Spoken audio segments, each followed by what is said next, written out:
Today is a momentous day.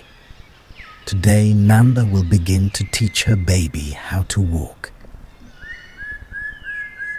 With a careful grace, Nanda brings both her children to a patch of level ground, a rare open classroom beneath the green cathedral.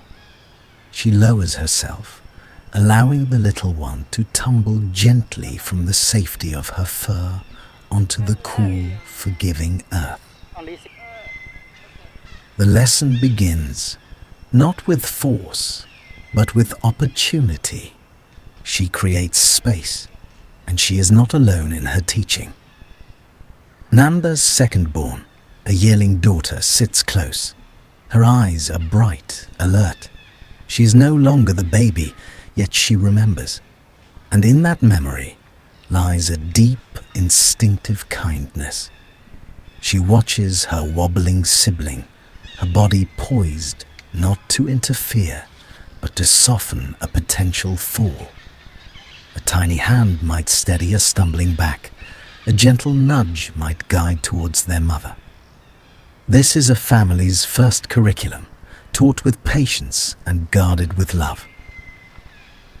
But a mother's love is a vigilant love.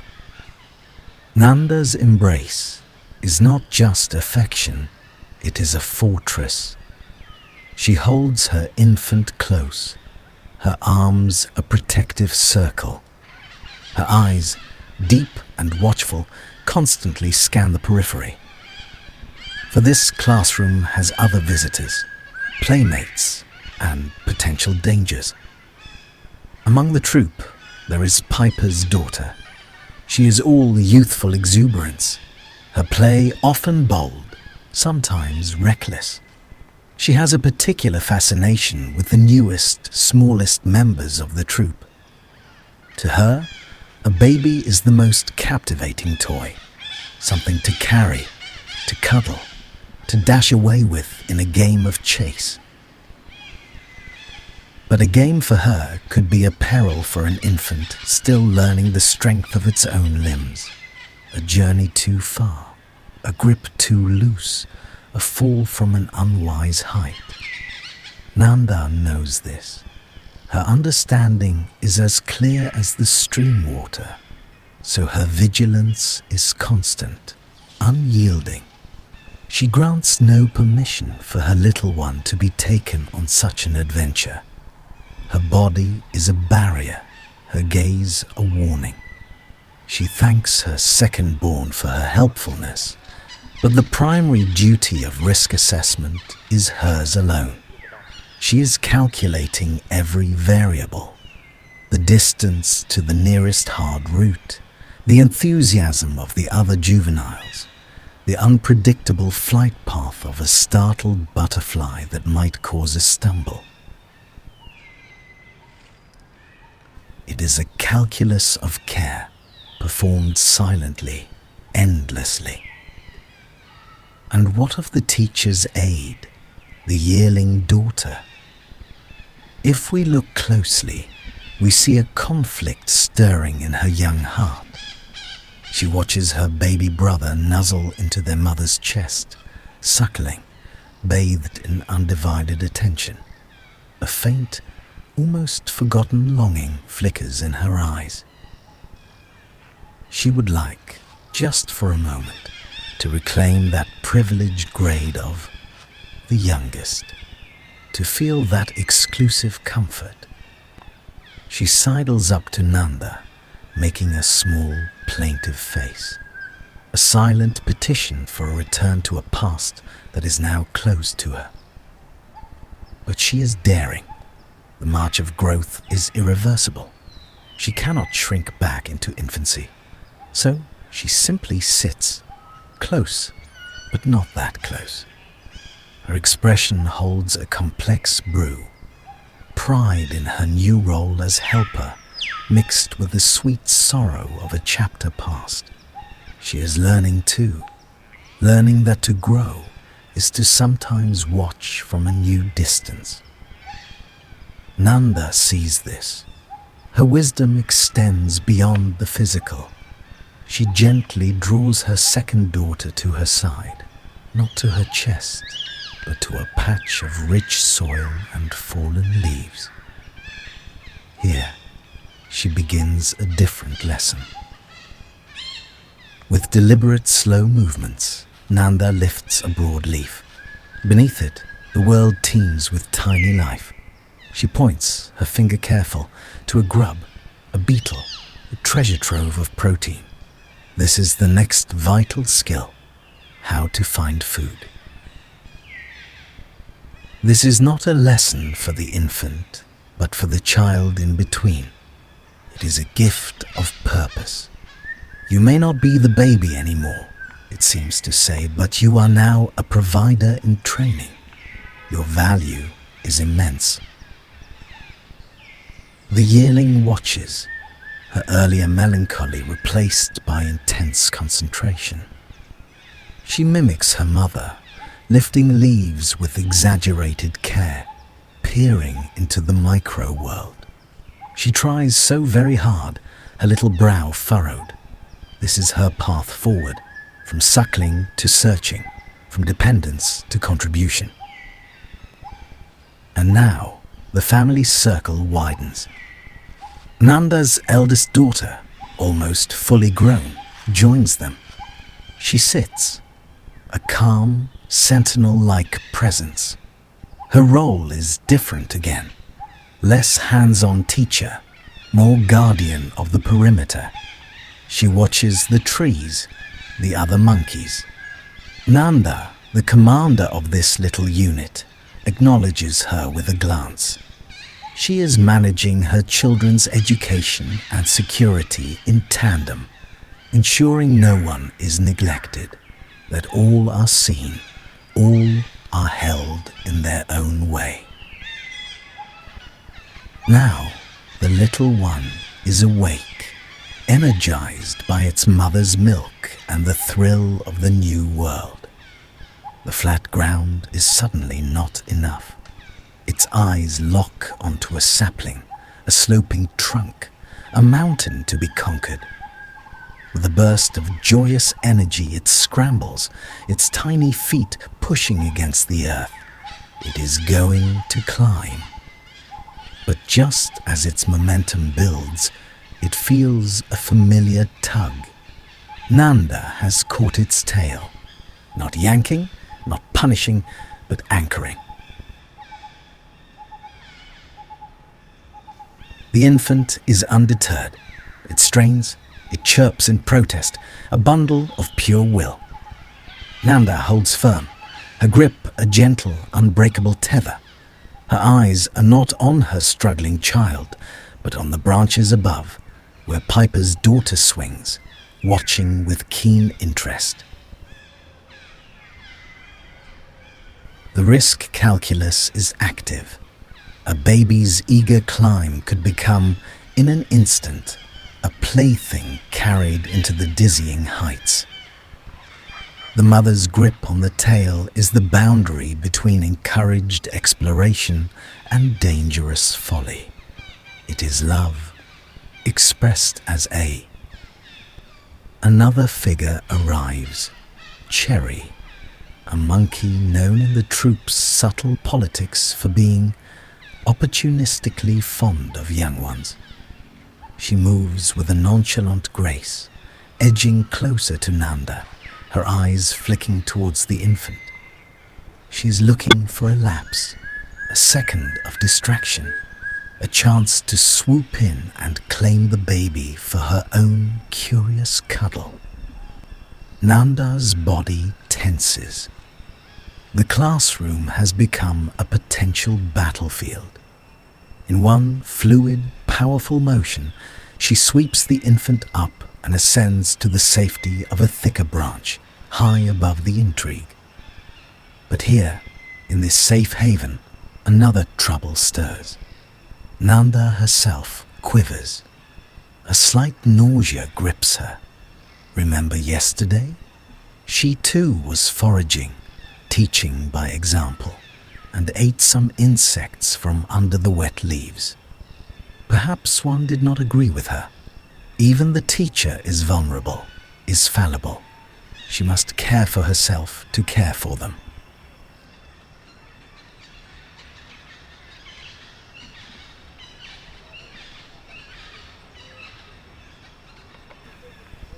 After a time, the nausea passes.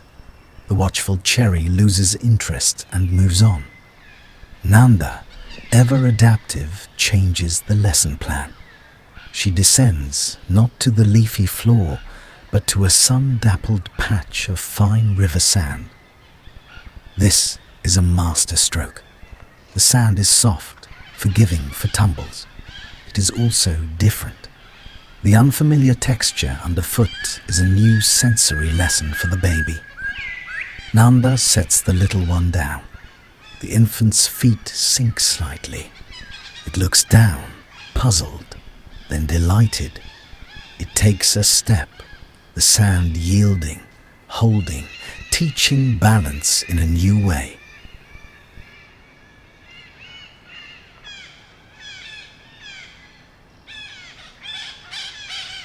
Here, on this golden canvas, the walking lesson continues, but the environment itself is a calm, soothing teacher.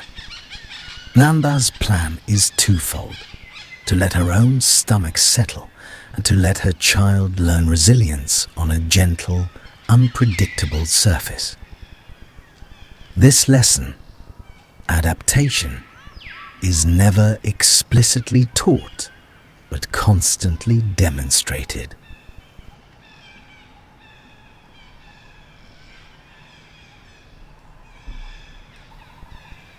Later, the classroom changes once more. Now, it is a broad, flat stone, warmed by the sun, surrounded by quiet. Here the lesson is not about courage, but about precision. The stone is firm, unyielding. Each step must be more controlled, more deliberate.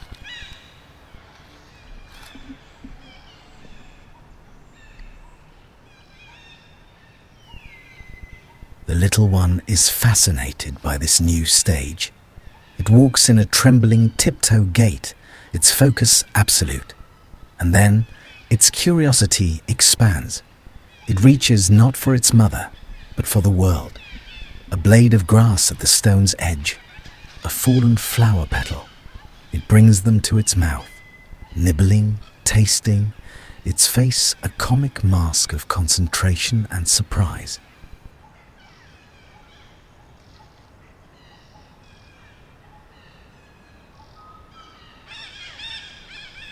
Sour? Sweet? Bitter? This is its first independent foray into gastronomy. The desire for freedom swells in its tiny chest, to walk, to climb, to eat like the adults.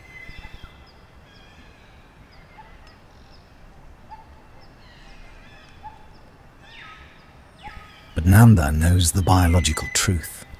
For all its enthusiasm, the primary fuel for this growing body, for the brain learning to coordinate a million signals, is still the rich, perfect nourishment only she can provide: her milk.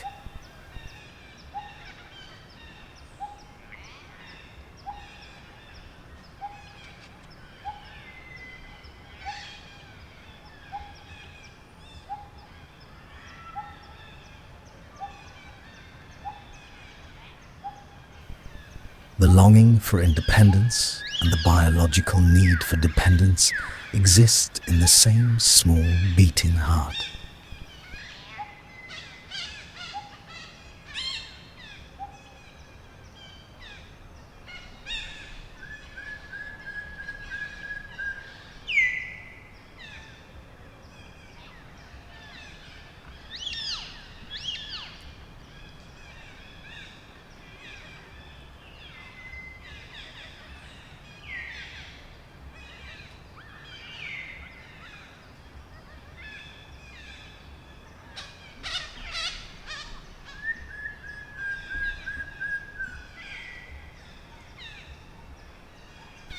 Tired from its explorations, the little monkey seeks the ultimate comfort.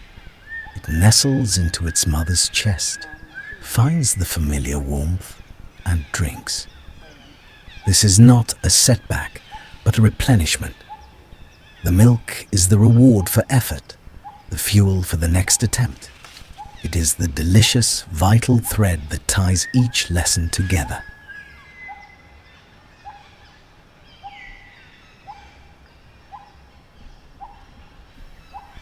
And we, silent observers, can offer a gift of our own, a sweet coconut placed respectfully at a distance.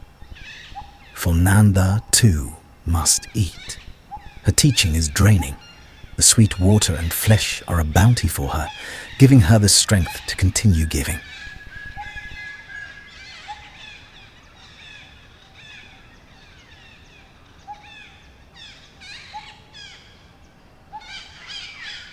And so the rhythm of their day establishes itself, a dance of need and growth. Suckle, walk, explore, suckle, climb, taste.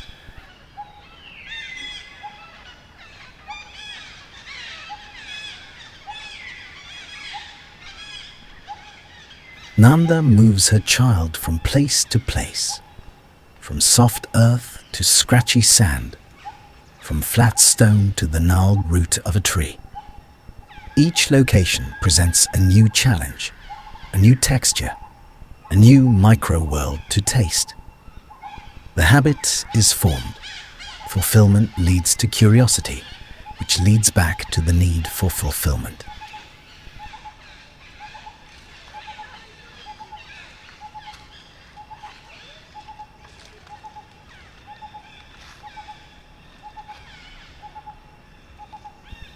Now comes one of the hardest lessons for any parent seeing her baby gain confidence, tries to create real distance. She sits back, her hands in her lap, not offering a finger or a tail to clutch. She is inviting true independence.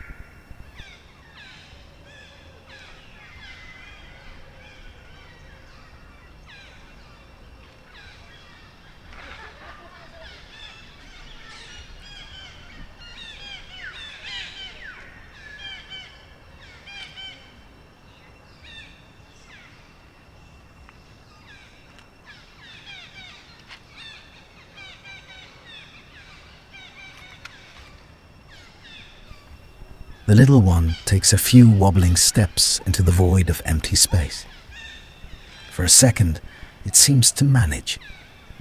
Then a wave of uncertainty crashes over it. The world suddenly feels vast, the ground unstable.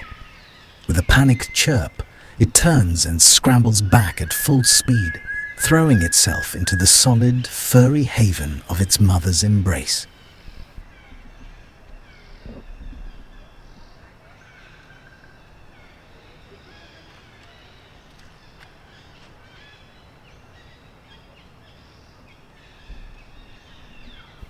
Nanda accepts the return without reproach. The lesson is not failed. It is simply repeated. Day by day, skill by skill, she is building a foundation for an independent life. The goal is survival, and survival requires this painful, beautiful push and pull.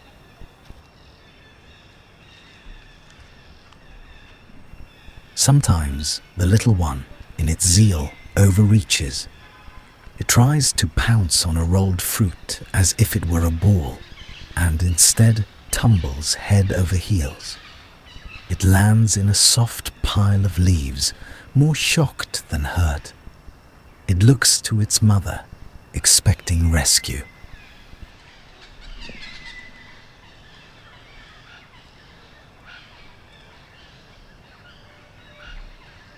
But Nanda does not rush in. She watches, her eyes soft but unwavering. She gives the child the space, the gift of struggling to its own feet, to learn that a fall is not an end, but a part of the journey. Only when the little one is upright, shaking off the surprise, does she lean in for a quick nuzzle, a silent, "You see? You did it." Her constant check is not to prevent every fall, but to ensure that from a fall no hidden danger, a sharp thorn, a lurking insect, will arise.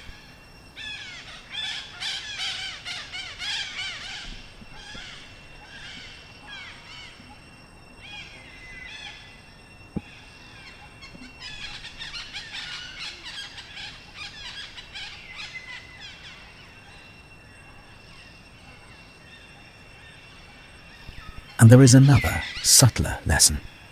Sometimes the infant nurses for a long, long time, lost in comfort. Nanda, sensing this is becoming clinging rather than nourishing, must teach detachment. She begins to shift, gently but firmly. She might raise her own arms, stretching, a signal that changes. This is not rejection. It is the discipline of growth. She is teaching, you cannot live on my chest forever. The world awaits, and you must learn to face it from your own feet. It is a lesson in timing, in reading needs versus wants, in understanding that love also means preparing a child to leave you.